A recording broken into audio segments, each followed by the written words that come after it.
Thank you. All right. It's 7 o'clock, so I'll call to order the regular meeting of the Common Council of the City of Platteville.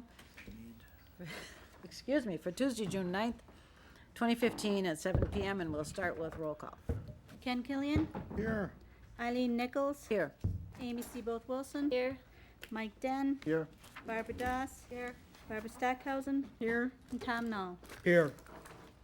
Our first item this evening is to introduce Diana Bolander, who is the new museum director. So Diana, if you would just come up to the microphone and, Dwayne, did you want to say something as I well? was going to, but All right. Do it official. just pleased to announce that the city has hired a new museum director. Her name is Diane Bolander, and she started June 1st of this year. So, Diana?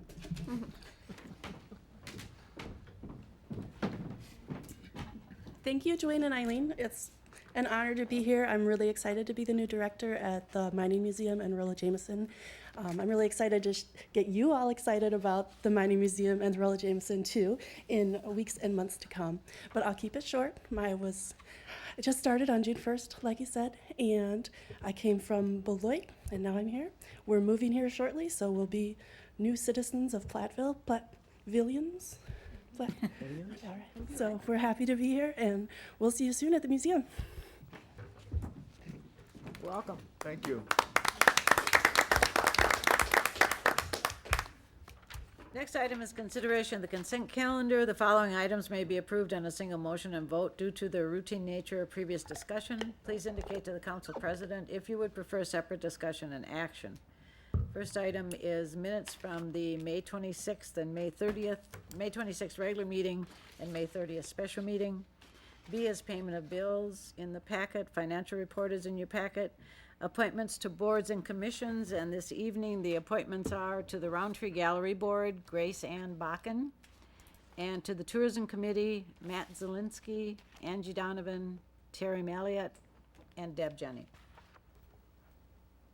Licenses, you have the information in your packet. I will note that the 2015 beer and liquor license renewals are contingent upon passing all inspections.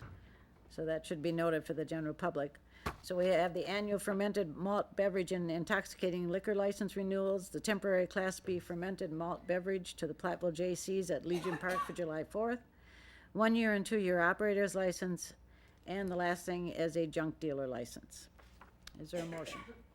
Move to approve the consent calendar as presented. Second. I have a motion and a second. We'll vote. Killian, Yes. Nichols, Yes. Seaboth Wilson. Yes. Den, Yes. Doss. Yes. Stackhausen. Yes. Knoll. Yes. Motion carries. Next is citizens' comments, observations, and petitions. And again, if you want to speak at this time, we would ask that you fill out this green sheet. We have one person who has asked to speak, Christina Fields.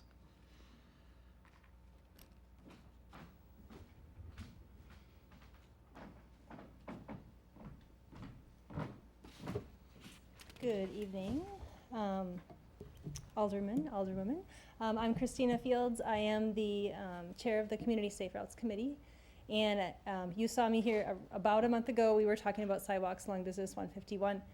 And at the time, council denied the waiver for the sidewalk getting waived on Business 151, which means that the developer would actually install the sidewalk on 151, which committee was very excited about that because it's a sidewalk that provides connectivity for people who need to walk to work, who want to walk to work, or who want to walk from one place to another for groceries or whatever reason they're going there for. And so at the time, council requested that the Community Safe Routes Committee look at what the remaining section of sidewalk is between Mineral Street and Commercial Drive. And so we have that information for you. And so there's about 4,400 linear feet left in that section. And so the cost, looking at the average cost values, it's about $20 a linear foot. So the approximate cost of that section would be about $90,000. And so we wanted to report that information to you. Howard, this is something that our committee is very much encouraging council to approach to install. And it does, and Howard will have more information about this, but it may be funded with the TIF. Is that possible? It is a TIF-eligible expense. Mineral Street is a half mile, within a half mile of the TIF 5 boundary. So it is possible to do that. We would have to review the project plan and make sure that it's part of the project plan and do that. But it is eligible for a TIF expenditure if that's what the council so desires. So what we have is, we have a history for you of kind of the history of sidewalk decisions in the past couple years, because we've had some get approved and some waived, and we would like to see, I mean, of course, our committee is all about pedestrian and bicycle connectivity. And so we want to provide that history to you so you can see why the decisions have been made the way that they have, and see that we really do in the background have a framework ready kind of to provide that connectivity. And so we want to provide that history to you as well as that document that shows the length that's remaining and that average linear cost. So that information is coming to you in final version, so you'll see that in the next month or so. And then our committee then will then come back to council and make a more formal request at that time. So this is just kind of a heads up. In the past, you've asked our committee to keep you abreast of what the things that we're trying to do. And so that's why I'm here. So thank you. Thank you. We have no other citizens' comments, observations, and petitions. I will note, just for the general public's information, that last evening, the Platteville Township Board met, and among their other business, they also had a public hearing regarding the EMS contract. And after taking many comments and answering questions, the Township Board voted to approve the EMS contract. So I want to make that information available to the council and also to the public. All right, we'll go on to reports. Museum Board, Stockhausen. Nothing to add. Police and Fire Commission, Dan. Nothing to add. Commission on Aging, Killian. No addition. Plan Commission, Dan. Nothing to add. Redevelopment Authority, Dawes. Nothing there. Historic Preservation, actually, we have Null for a couple of It's times. actually but you. It should be me, so we'll change that. I have nothing to add either. Other reports in our packet: the city attorney itemized report, the water and sewer financial report, the airport financial report, and department progress reports. Are there any questions or comments on any of those reports? Seeing none, we're going to go on to the first action item, which is Resolution 1514, authorizing the issuance and sale of $5,440,000 worth of water and sewer system revenue bonds, Series 2015 of the City of Platteville, and providing for the payment of the bonds. And we have Jeff Bologna with us this evening to speak to that.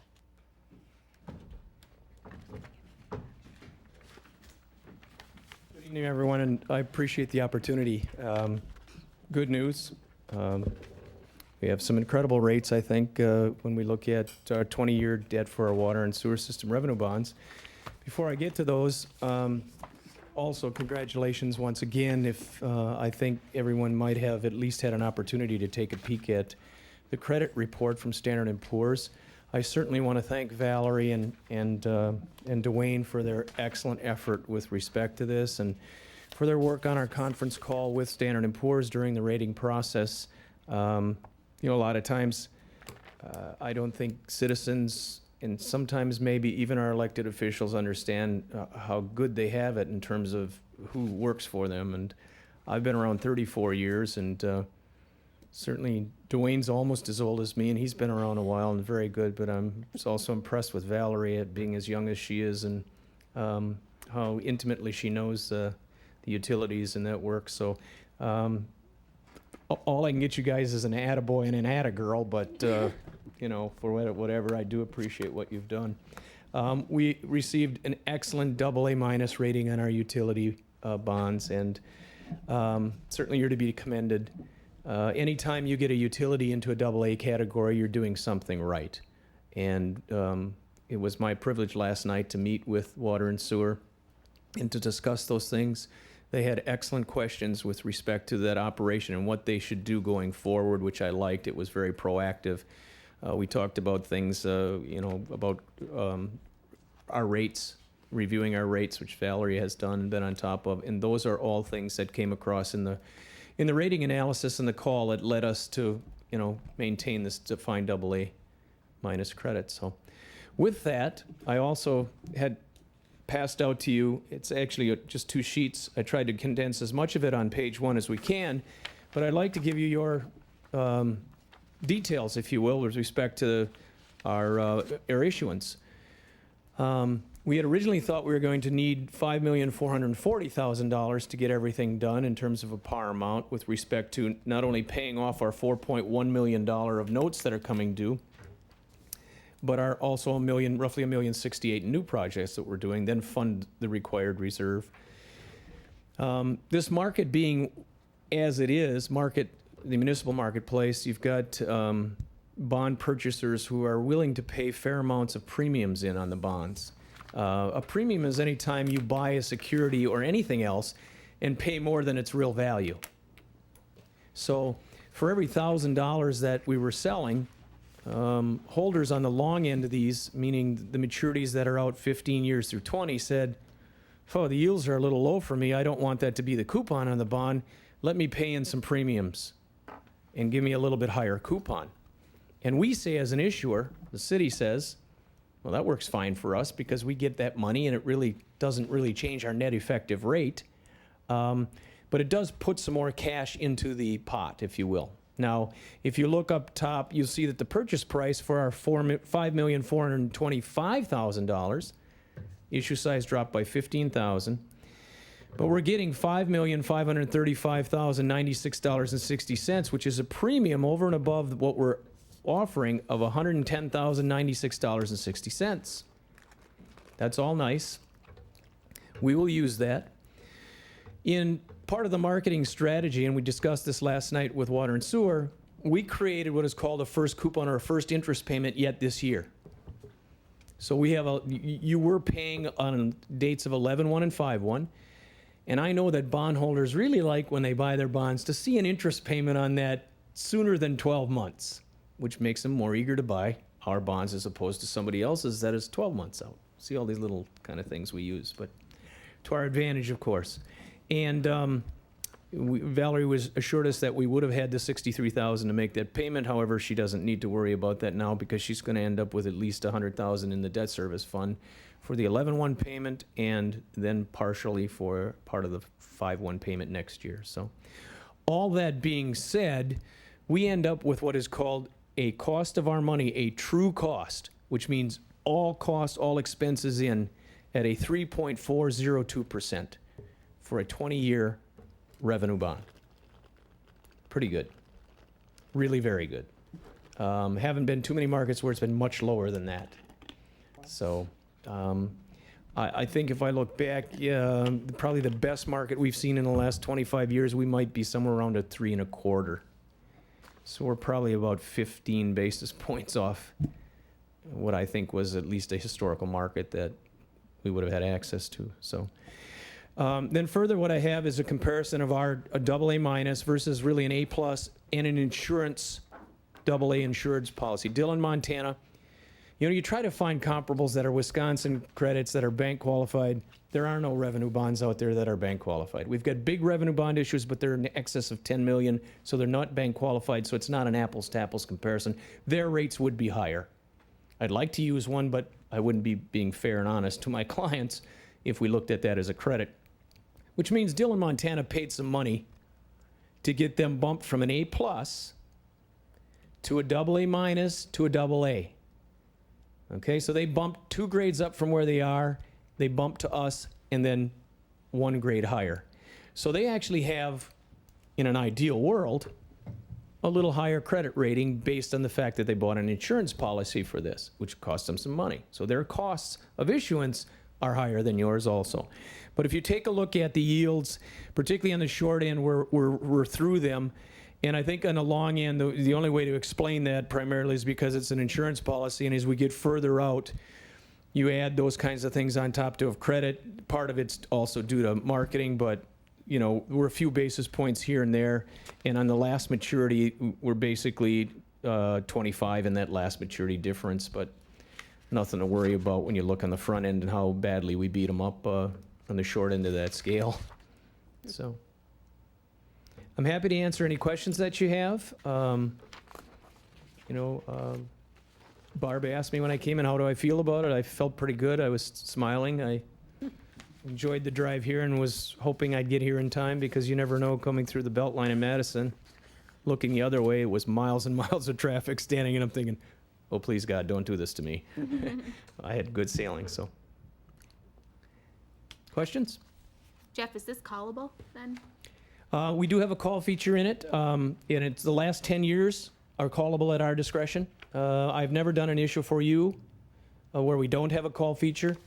A call feature is an optional redemption that we have to put in the documents before we sell them to someone buying, which says to them, hey, you can buy these bonds years 10 through 20, but there's a chance they could get called away from you. And we put that call feature in a position where it doesn't cost us as the issuer, the city, anything in terms of interest. Because we, quite frankly, I can't predict that someone won't die and donate them 10, 20, $50 million to the city. That could happen, and then we may want to pay off that debt. We could defease the debt. It's going to be callable at that same time. But in all likelihood, the way enterprise operations run, we have a rate in place that generates enough income for us to operate and maintain our facilities, have some depreciation, and to kind of pay our debt at some level payment. So in order to help, Valerie and you budget for that, our payments are somewhat level throughout the life of this, and we expect that you're probably going to make it out of cash flows over at least the next 5 to 6 years. If we get a bunch of money, call me, let me know. I'll show you how to defease this, and we'll get rid of some of those long bonds first. Any other questions? Thank you very much. Thank you. Otherwise, we need a motion. I make a motion, we approve resolution 1514, authorizing the issuance and sale of 5.4, well, I guess it's really 5.425, right? That's correct. Million in water and sewer system revenue bonds, series 2015 of the city of Platteville, Grant County, Wisconsin, and providing for the payment of the bonds and other details with respect to the bonds. Second? We have a motion and a second, and we'll vote. Killian, Yes. Nichols, Yes. Seabolt Wilson, Yes. Den, Yes. Dawes, Yes. Stockhausen, Yes. Nall, Yes. motion carries.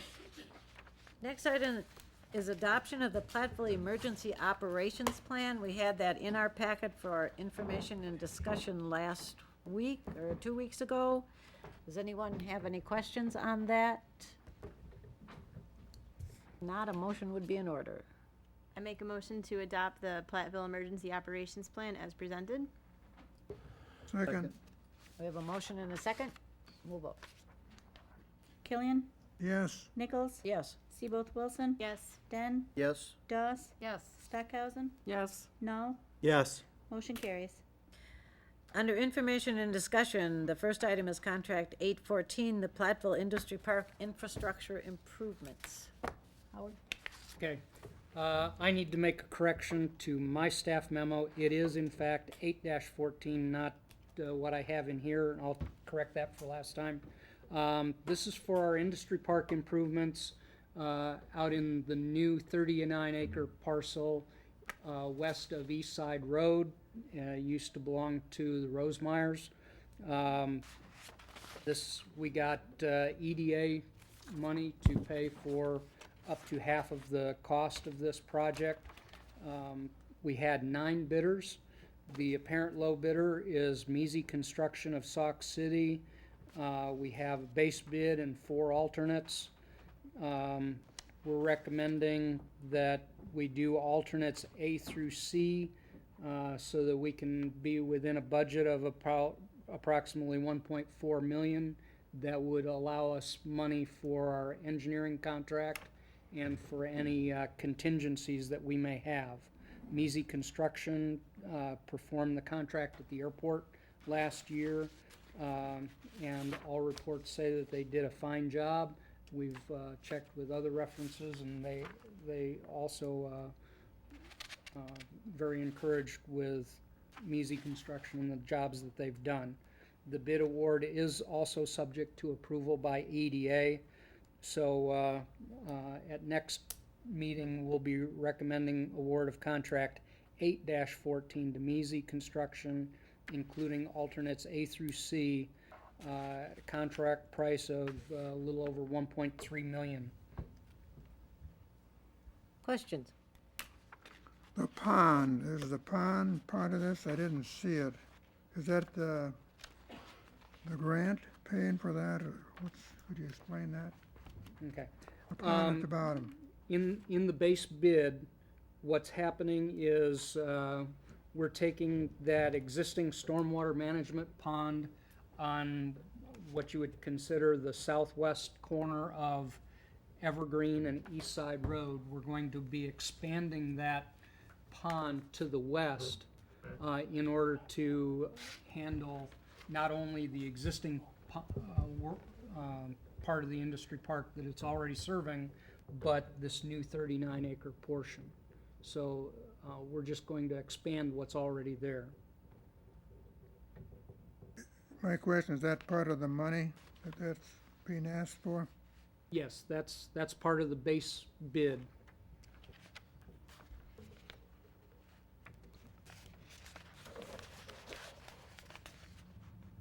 Any other questions?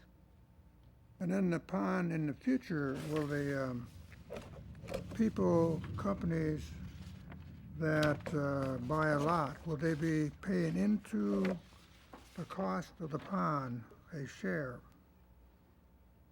That's not envisioned that way. That's part of the draw that we have, part of the incentives, if you will, because the city and the EDA and the TIF are paying for the regional stormwater facilities. They won't have to put stormwater facilities on any of the lots in this 39-acre parcel. I thought that happened, as far as payment, that happened with the Cody subdivision. That's a different animal, but you're correct. Up there, we put in an oversized pond to begin with, to not only handle the existing subdivision that Mr. Cody put in, but to handle future development in that drainage area. And the understanding is that those residential subdivision developers would end up having to rebate to the city a portion of the cost for that development. Because this is done by TIF money and by EDA money, unless the council changes their mind, I believe that the intent was that the developers coming into this area would not be paying for that stormwater. Question, Howard. Wasn't that basically part of the cost and the price of that land when it comes down to somebody coming in and wanting to put something in there? The way the land price, that they bid it down based on the job, the amount of money they're spending, and when it goes from the $17,500 down to what now, $1.10 an acre or something like that, isn't that all part of that cost, so that's why it's in there? The incentive for development here is not only the land price formula, but we're also incentivizing using the EDA and TIF money in order to put in this regional stormwater. So I've been told that the reason why one of the big reasons why Emmy Roth decided to come to Platteville was because we did that initial pond. So we're hoping that lightning can strike twice here. We get this done, and hopefully we can get some additional development in this area. Thank you. Any other questions? Item B is ordinance amending 36.1 regulations of licensed premises. Jan, do you want to speak to this one? Yes. State law currently dictates the hours of retail sales for fermented malt beverages and liquor licenses. Currently, no beer sales between 12 midnight and 6 a.m., and no intoxicating liquor and wine sales between 9 p.m. and 6 a.m. It also states, the law states that local ordinances may further restrict these hours.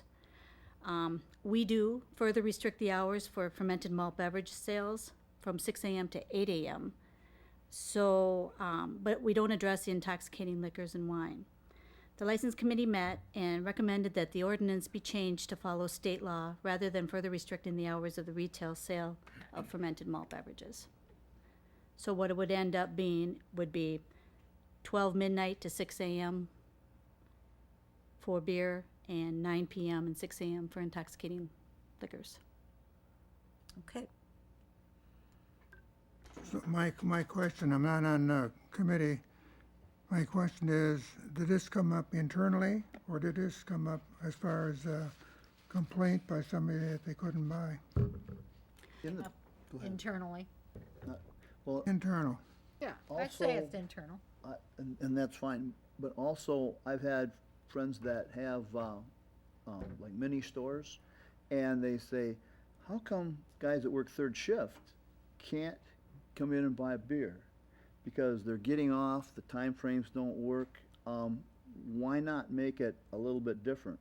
Because there are some places that will do it anyway, so they thought that this also takes care of the people that work third shift.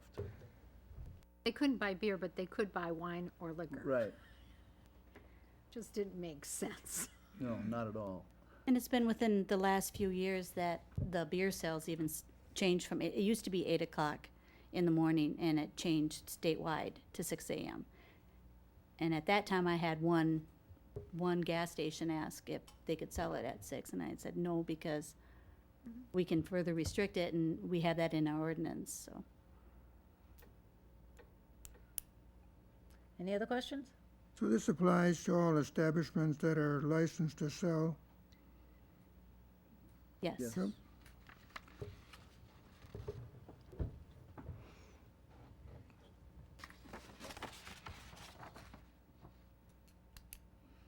Any other questions, Ken? Not really. We're following the state law. Then the only question that comes up is then, why do we write it in our books as far as the law? Just to be consistent to say that we have the same law as the state? Or could we just simply not write the law in our books and say we're following the state?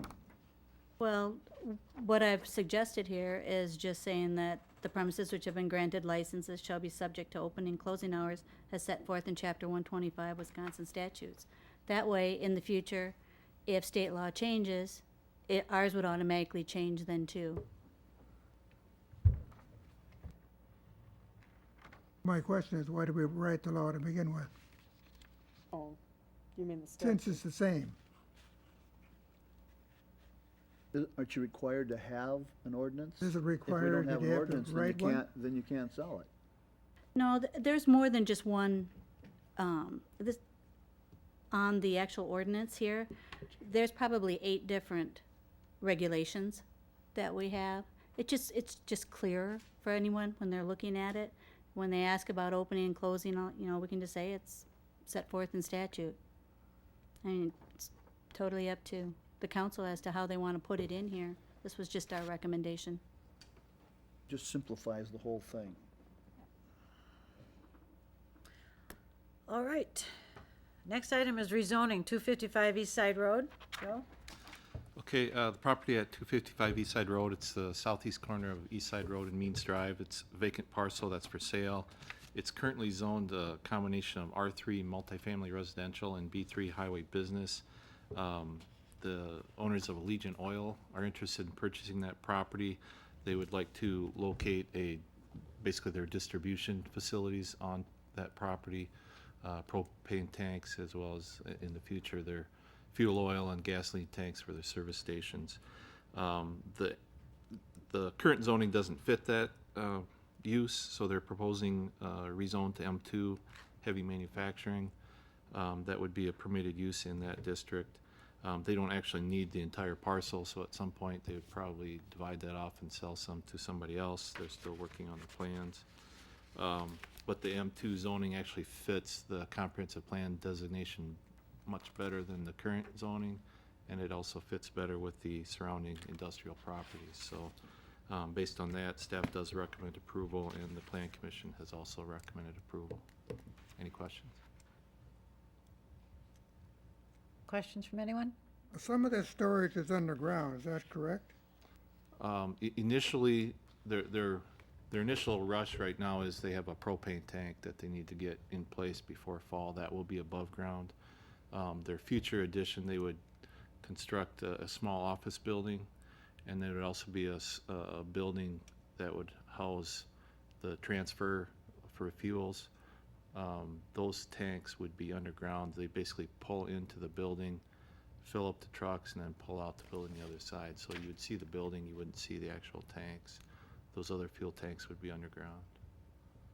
That's what their current proposal is. I don't know the time frame. They didn't really know the time frame for the two buildings.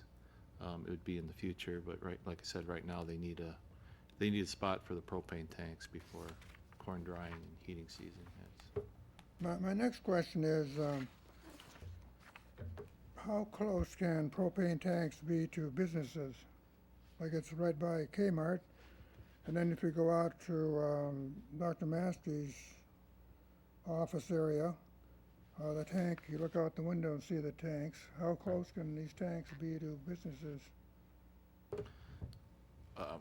They wouldn't have any requirements under our zoning. It would be whatever the state statutes require or administrative code, and I don't know what those are. They have to meet certain requirements for any kind of a fuel storage facility, and I don't know what those are. So the city doesn't have any requirements, Correct. but the state may? Right. May they do. State has really strict requirements that they'll have to follow when they put this thing in. Could you, just for our own curiosity, could you tell us more about what those are at the next meeting, Joe? Sure. It'd be it'd be interesting for me to know, and like, do they have to have like a bond in place in case something leaks, and I was just, who's accountable to that if they do a poor job?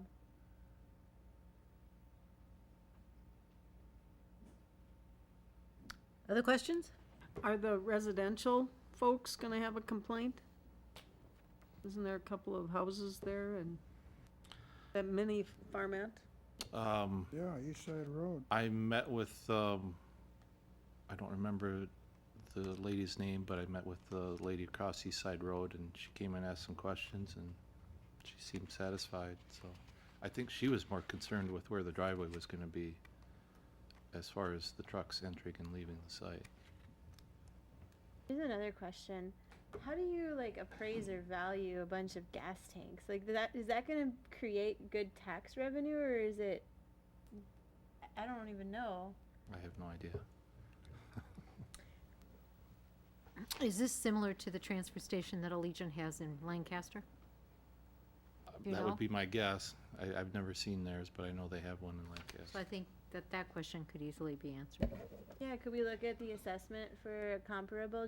Just curious, because it is a really nice parcel of land, and if it's going to a low use value, you know, like maybe something that's more valuable would want to go closer to town like that. And I do question whether or not it's a very good use of land that close to town, from a financial standpoint, if nothing more. And then it doesn't increase traffic substantially.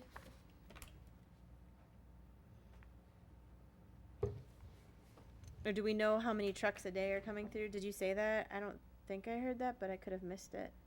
No, I did not say that. I do not know that. Could we look into that as well? Because if they're going to be using it for refueling, could it?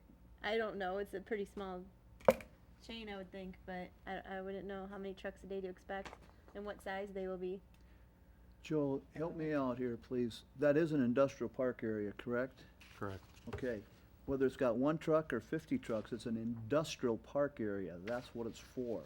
It's not, we don't worry about residential being in there because this is an industrial park. That's why we built this thing. It's definitely good to know from a road standpoint, though, and a safety standpoint. It's good information.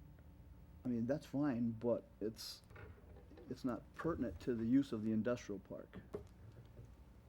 I would say anytime you use existing city infrastructure, it's pertinent to discussion. Not when it's an industrial park like that. It's not Well, residential. We've already had the questions asked, and Joe is willing to, I believe, make some phone calls and try to get some more information. We may not have all the answers, but at least we'll have more information than we have tonight. Thank you, Joe. Next item is a CDBG grant. Joe. Okay, we recently submitted an application for a community development block grant to assist with the former Pioneer Ford property purchase and redevelopment. There's a long list of requirements that comes with any of that grant applications. It's federal money, so they have uniform requirements for all the funds that they provide. Some of those requirements we had already met, other ones we will need to meet if we want to get the money. So I provided a list of items that we are required to adopt or have in place before we get any of these funds. Anti-displacement and relocation plan.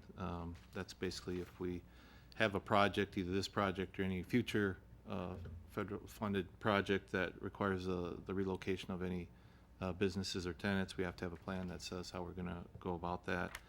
Nonviolent demonstration policy is basically if there's a civil protest on city property, there's a policy that says we will not forcibly evict somebody who's having a civil, peaceful demonstration. Fair housing ordinance is actually an ordinance that we've had in place for many years, but the state renumbered their administrative code or their statutes a while back, so our reference to the numbering system is out of date, so we have to update that. And then a fair housing proclamation is one of the requirements that we have to undertake to show that we are following the fair housing ordinance and statutes. So those are requirements that we need to have in place or adopt as far as the grant funds. Any questions? So these are new things they're bringing up? Why are they emphasizing these now, just because we're looking at the Pioneer Ford property? These are requirements for anybody who obtains a community development block grant. It's Well, we've done that there's no before. connection to our particular project. It's anybody across the country that wants to obtain those funds. We've done that before, Yes, but but why haven't these come up before?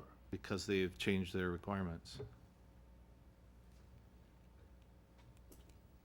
Are they, You'd have to ask the federal government that question. Went from 1974 to 2015. Any other questions? I have one for you, Joe. On this nonviolent demonstration Some policy, days, if you look local on the days. very back of it, it talks about that the city prohibits the use of excessive force by law enforcement agencies within its jurisdiction against any individual engaged in nonviolent civil rights demonstrations. The city also prohibits the physical barring of any entrance to or exit from such a facility within its jurisdiction. Well, what if the people that own the building or own the store or whatever it is said, hey, we don't want these people in here?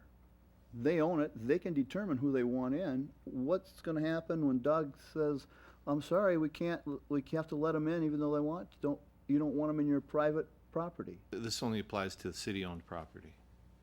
Oh, okay, not private. Correct. Okay, thank you. So I was gonna say, that'd make a mess for chief. Other questions?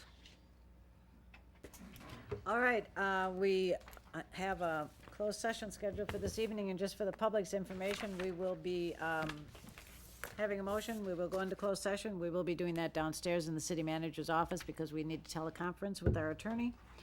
And then we will be coming back up here, and if action is needed, we will take that in this room and then adjourn. So is there a motion to go into closed session? I make a motion, we go to closed session for Wisconsin statute 1985, parent 1, parent E, deliberating or negotiating the purchasing of public properties, the investing of public funds, or conducting other specified public business whenever competitive or bargaining reasons require closed session, and this is about the library project. Second? We have a motion and a second, and we'll vote. Killian, Yes, Nichols, Yes. Seabolt Wilson, Yes. Den, Yes. Doss, Yes. Stackhausen, Yes. Null, Yes. motion carried.